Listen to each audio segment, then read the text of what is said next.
I wanted to say before I started today, because this is an incredibly complex and difficult topic. There is a misconception about people in my line of work that if we're teaching you about something, we have it all figured out about the topic. And more than any other topic this morning, this is a topic that I still struggle with. I'm a lot better than I used to be, but I'm not where I want to be. Today, I want to talk about communication for a minute. How many of you here want to be a better communicator? How many of you here want to be a worse communicator? Nobody.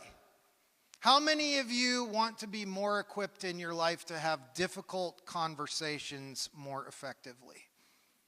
And how many of you want to have more honest, authentic relationships? These are things that we all want. I want those things too. So why is that so hard? Why is it so difficult? Consider this for a second. The first Homo sapiens, that's what we are, that's the species that we are, appeared about 300,000 years ago in Africa.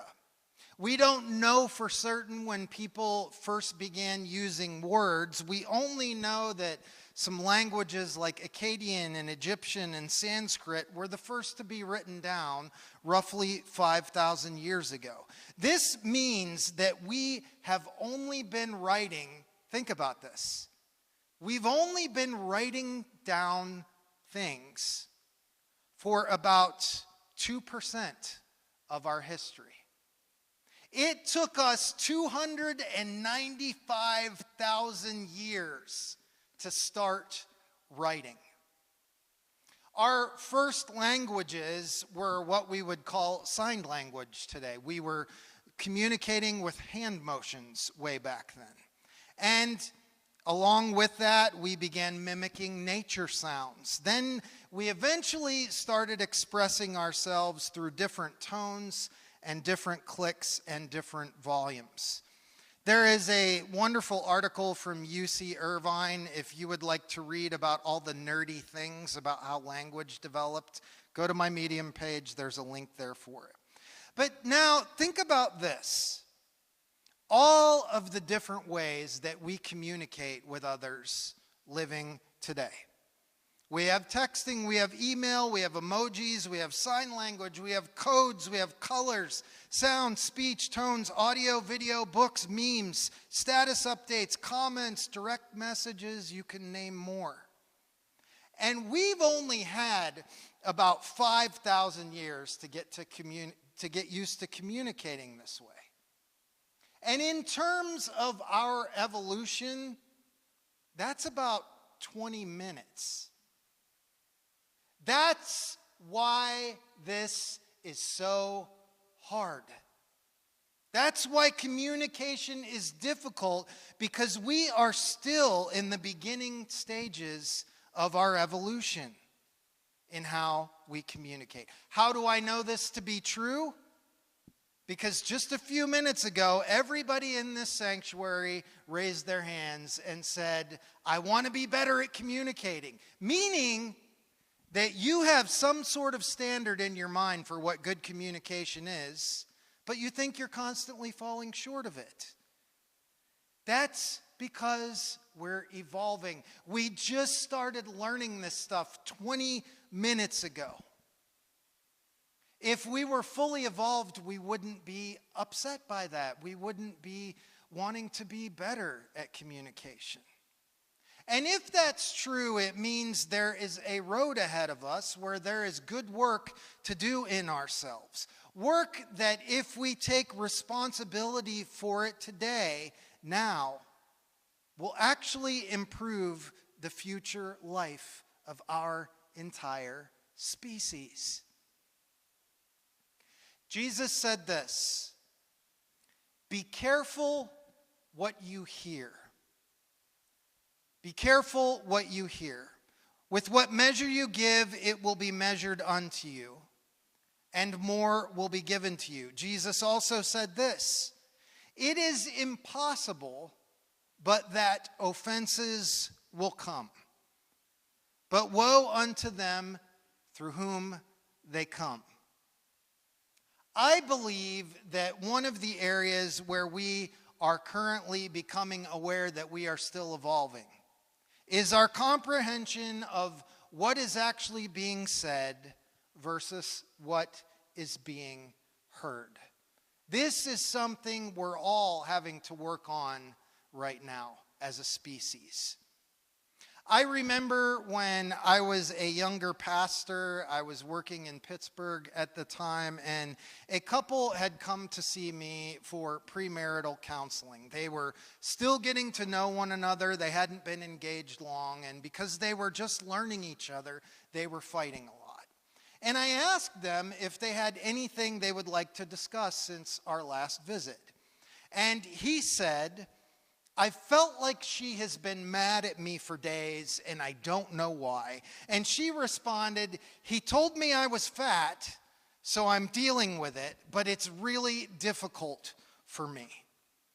The backstory here is that they were getting ready to go out for drinks the prior weekend, and while they were getting dressed, she asked him, could you help zip up my top in the back? I can't reach it.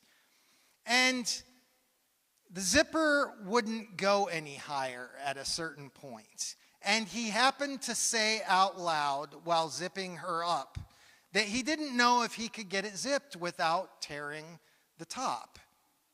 And I laughed a little inside in that appointment, thinking to myself, what an idiot. Like, he just hasn't learned yet. You don't say that stuff out loud. But he was confused because she got upset, and he thought to himself, well, maybe she needs therapy. Not them, but just her. Anyway, she got upset. She stormed out of the room, and she didn't talk to him for the rest of the weekend. What a mess, right?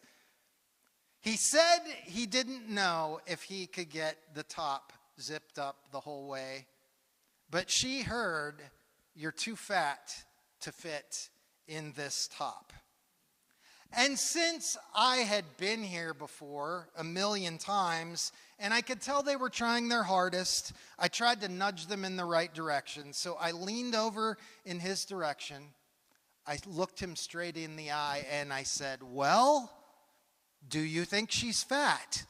And he turned as white as a ghost. And he said, of course not. Of course I don't think she's fat. And I said, well, do you think she's beautiful? And he said, more than anything. Then I asked her to ask him the same questions she did. He answered, and the room changed instantly. It didn't feel like doom and tension and anxiety anymore. Now, instead of a war over a few words, they were two people on the same team trying to clear up a gross misunderstanding. They were trying to connect emotionally. She just wanted to know that she was beautiful to him. And he thought that she was beautiful. They both wanted the same thing, but they got lost because of what was being said and what was being heard. Now, to my knowledge, they have never fought about zippers again, and I hope that is true. But Jesus says, be careful what you hear. Be careful what you hear, because what you give to that which you hear, is going to get larger and larger and larger and start to dominate your focus and your attention. Jesus also said, in this world, you're going to get offended. Someone is going to offend you, probably today. What are you going to do when that happens? Are you going to absorb that and then let it pass through you to others? Or are you going to put a stop on it? The truth about it is that every time I get offended, I have chosen to be offended. The truth is that every time someone says something and I interpret it differently than what they mean, I choose to be offended. There is what is said and there is what is heard, and between those two things is healthy conversation. That's how we understand one another better. There is nothing wrong with you this morning if you're struggling in your communication. Why? Because we've been doing this for 20 minutes. Because we're growing, we are evolving, we are learning. And considering the age of our species and how slowly evolution occurs, I think we're on the right track. Why? Because this bothers us. Because we want to communicate better. We want to hear better. We want to be better people. So, can we become a little more patient with ourselves and with others? Before we react, can we ask for clarification? Can we let go of the desire to be right, to be heard, to be validated at the expense of those we love? More often than not, good communication is more about listening than it is about speaking. Everybody touch one of your ears. Did you know you have another one on the other side too? How many mouths do you have? I wonder if there's a reason that we are even biologically wired to listen more than we speak. That is the answer. It's not just about communicating what you want to say. It's also about hearing, about listening to what comes back. Because the person that you're in a disagreement with is not your enemy. It is a lack of understanding between two people that is always the enemy. We do not have to agree with one another, but we can certainly understand one another better. And that idea alone, whether it's in business, in marriage, in parenting, in any kind of relationship, if we can learn to do this, it literally could start to change the world much faster than we think it could. Simply just by communicating clearly and listening intently. Being careful what we hear, not letting offenses take hold of us. Now, if you would like to discuss that further, I want to invite you to join me on Zoom this Thursday night. We will be discussing anything and everything else that might be in your mind about this topic. If you wish, you're welcome to come here to the church. I'll be here on Thursday at 7 p.m., but feel free to join online as well. We'll give you some information about that in a minute. But as we go out into our lives this week, may we remember that our ears outnumber our mouths. May we remember that it's not just what is said, but what is heard. And may we be gracious and patient and humble with those with whom we find a disagreement, so that we can come to a place of understanding. This is how God is trying to evolve us. We don't need to beat others over the head with caveman sticks any longer. We actually have this ability that it seems nothing else does, to reason, to listen, to discern, to feel. These are not curses. They are gifts to bring us closer together, to bring our world closer together.